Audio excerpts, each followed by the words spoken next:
ஐயா வணக்கங்க. நல்லா ரெடா குட்டி பையா. யாருங்க நீங்க? என்ன பார்த்து யாருங்க? யார்? கோவம் வந்துடும் எனக்கு. ஏங்க மக்களை என்னடா நினைச்சுக்கிறீங்க? ஐயா என்ன பார்த்து யாருன்னு கேக்குறான். நான் மிருதங்க சக்கரை குத்தி சக்கரவர்த்தி குமாரசாமி. அட மக்களை சொல்லது கேள்றா. அத கோடையடி குமாரசாமி கேள்விப்பட்டுக்கிறியா? அவரு கூத்தியார் புள்ள நானு. ஐயா வணக்கங்க. நல்லாரா நல்லாரா நல்லாரா. அவர் கூத்தியார் புள்ள நானு.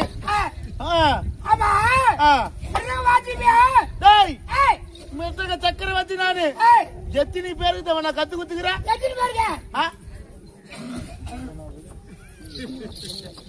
புண்ணிக்காட்டி பையன் என்ன அவனுக்குண்ணா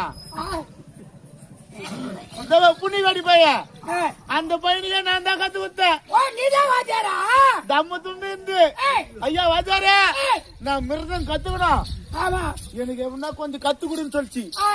நானா பண்ண ஏதோ ஆர்வத்துல வந்துக்குது. சரி கத்து கொடுக்கலாம் நினைச்சேன். இன்னைக்கு வேணா நீ நல்ல நாள் இல்ல. நீ நாளைக்கு வா. சாயங்காலம் 5 மணிக்கு வாடான்னு சொன்னேன். 5 மணி வருஷம் பாரு.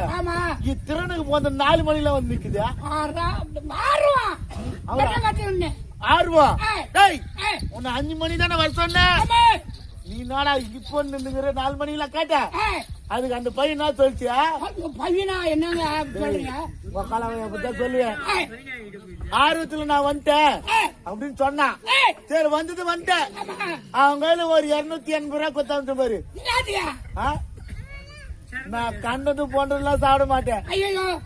ஒன்லி பின்கோட்கா அது மாதிரி தான் சாப்பிடுவேன். இவனு போய் வாங்க சொன்ன அது கம்மியாட்டி நாட்டமா பண்ணிக்குதா.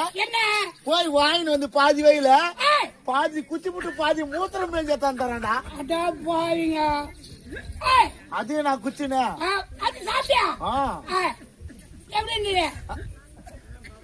மூத்திரம் எப்படி இருந்தது கேக்குறான். உப்பு அதிகமா தான் சாப்பிடுறான் பேருது. அப்ப அச்ச ஒன்னும் வந்து இவன் தத்துக்கா பொத்துக்கா நச்சு கிடக்குது. அன்னைக்கு ஒட்டி தத்துனேன். இந்த பையன் இங்க வந்து வாசிக்கிறான். ஆமா எங்க ஊர்ல கூத்து கத்து குத்த என்ன கூத்து வாஜாரு? ஹரிச்சந்திர புராணம் கர்ணமோச்சம் 2 குத்து. ஹரிச்சந்திர புராணத்துல கர்ணனுக்கும் பொன்னுரிக்கும் அந்த பூலமுறை கட்டக்குது.